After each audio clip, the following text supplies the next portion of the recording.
I shot Papa square in the heart, but he didn't die. That damn Bible he carried with him saved his life. I was considerable lucky that Papa had his axe at hand, and that he kept it sharp. I picked it up. It was a heavy thing, so I swung with all my might and put it right through his head. Seeing his brains made me throw up. I moved away so it wouldn't get on Papa. That would be disrespectful. Papa was a big man. I couldn't bury him like that, so I started chopping off his arms and legs with the axe. I was down to the right leg when Sheriff Culbertson showed up. Wouldn't you know it? He came to arrest Papa for stealing a couple of old lady renter's chickens.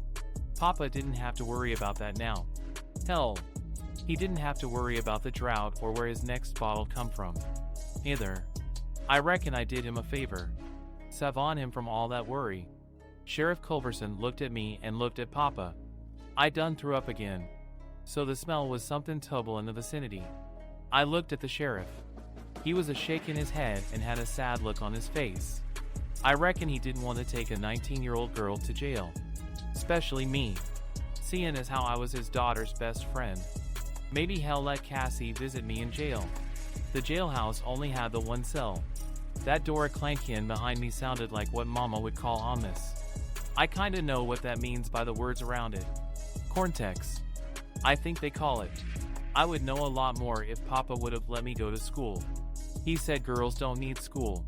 They need to learn how to cook and to clean and to please their man. I'm damn good at cooking and cleaning, but I don't think I know how to please a man. Papa was a man and he was never pleased. Oh Lord! Here comes the sheriff and another man. I seen him around. Mr. King. He's always all duded up and talking fancy and smiling and is swinging his walking stick around. I sure would like to catch me a man like that. I bet he don't beat his women. Not much. Anyway, he ain't smiling now. I reckon him in a heap of trouble. Well, Papa won't be slapping the tar out of me for my sins this time. Both men sat across the table from Esther. The sheriff had placed the gun that Esther had shot her dad with, next to the Bible that had thwarted Esther's original plan. The metal gleamed in the harsh light of the room, sitting as silently as the three occupants. The ceiling fan squeaked quietly, not doing a very good job of cooling off the room. The open window allowed the sunlight to stream through, and a soft breeze brought a little relief from the heat, along with the scent of jasmine and dust. The harsh, unforgiving angles that the sun cast in the room matched Esther's mood. Esther reached for the wounded Bible. She wanted to feel the torn cover and open it up to inspect the damage. The sheriff pulled it towards him and opened it up before sliding it to Esther. The soft sigh of the Bible moving across the table sounded like the whisper of broken dreams. Notice anything? The sheriff leaned back and watched Esther closely. Esther inspected the Bible. The bullet had torn through a significant portion of the Old Testament. It had stopped at the book of Esther. Yes, sir. Esther stopped the bullet. I reckon. Mr. King smiled, though he didn't want to. The sheriff nodded his head and leaned forward. Don't you find that a little odd? Esther shook her head. That's her name. Young lady. Mr. King spoke. His rich, resonant voice filled the room. Dust motes danced and the breeze quickened. Yes, sir. The men looked at each other impassively, but both were thinking the same thing. The girl was thick-head. Mr. King pointed to Esther's face. Your dad do that?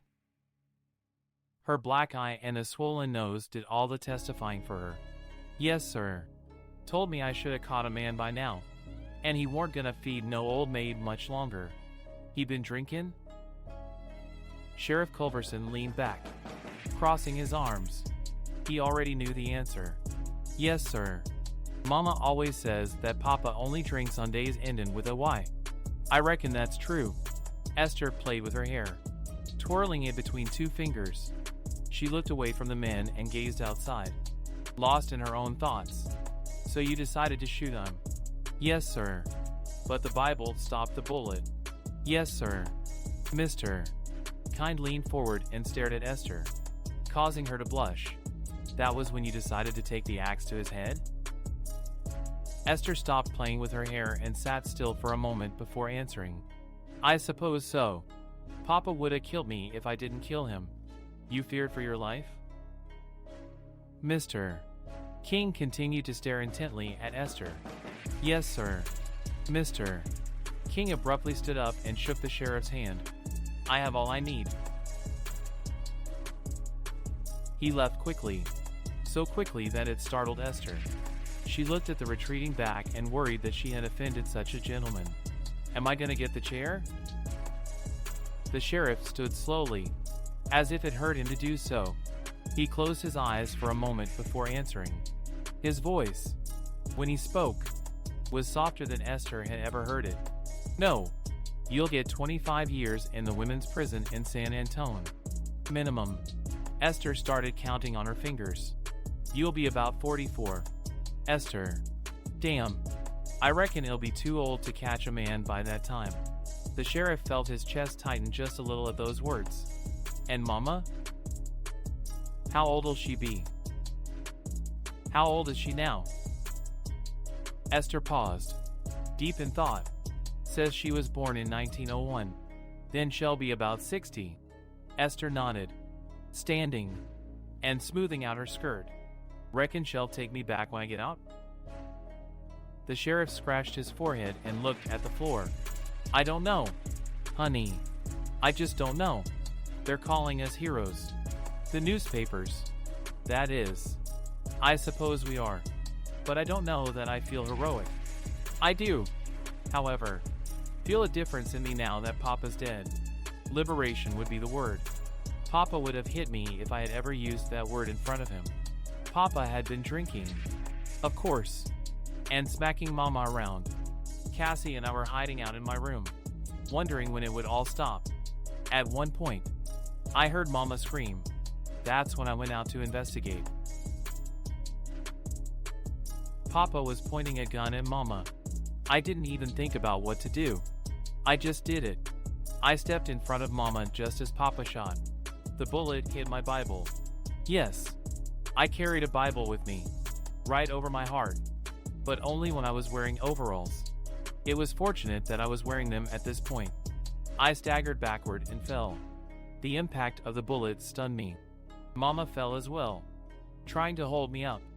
That's when Cassie came charging out of the room and started to wrestle with Papa, trying to get the gun out of his hand. We heard another shot. Papa took a bullet to the gut. He died 2 hours later, in a lot of pain.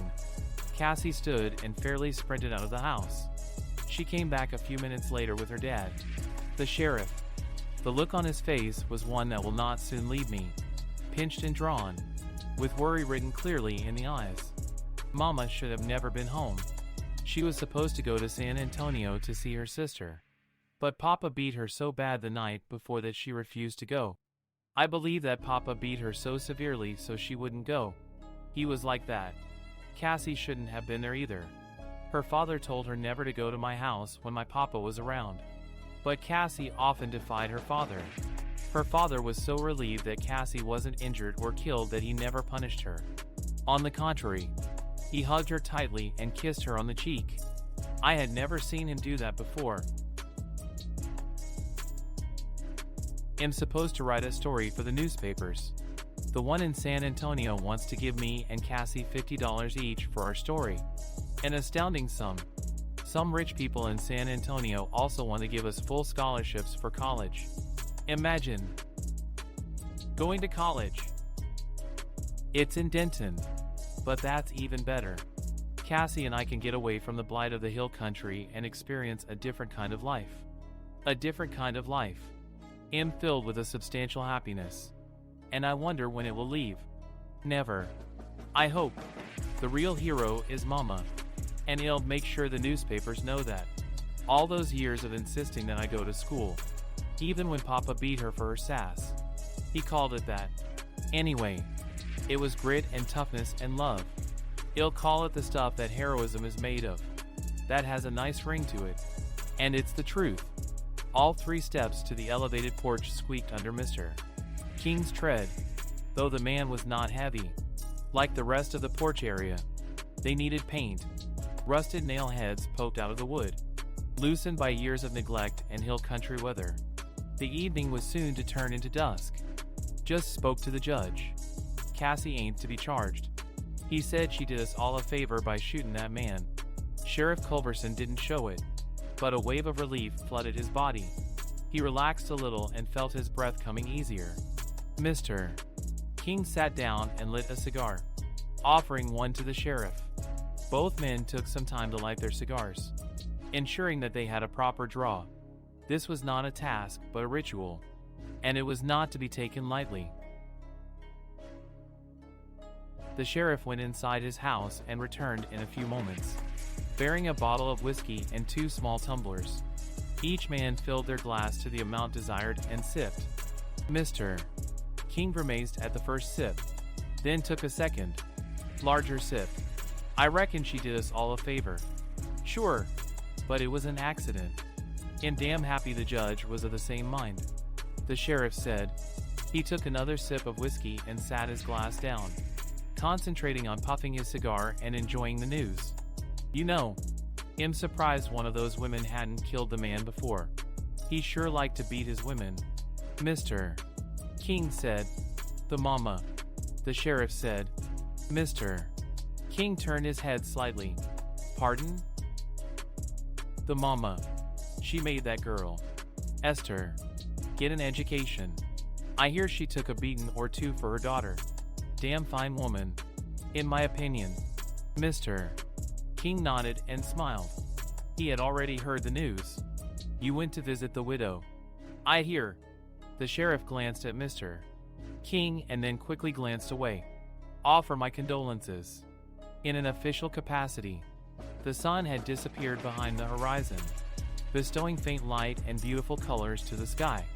Fireflies came out of hiding, their pinpricks of light giving the large front lawn a magical appearance. As if fairies were in attendance. As if a miracle had been bestowed. You were there for 2 hours. Sheriff, that's a lot of condoling. The sheriff turned and stared at Mr.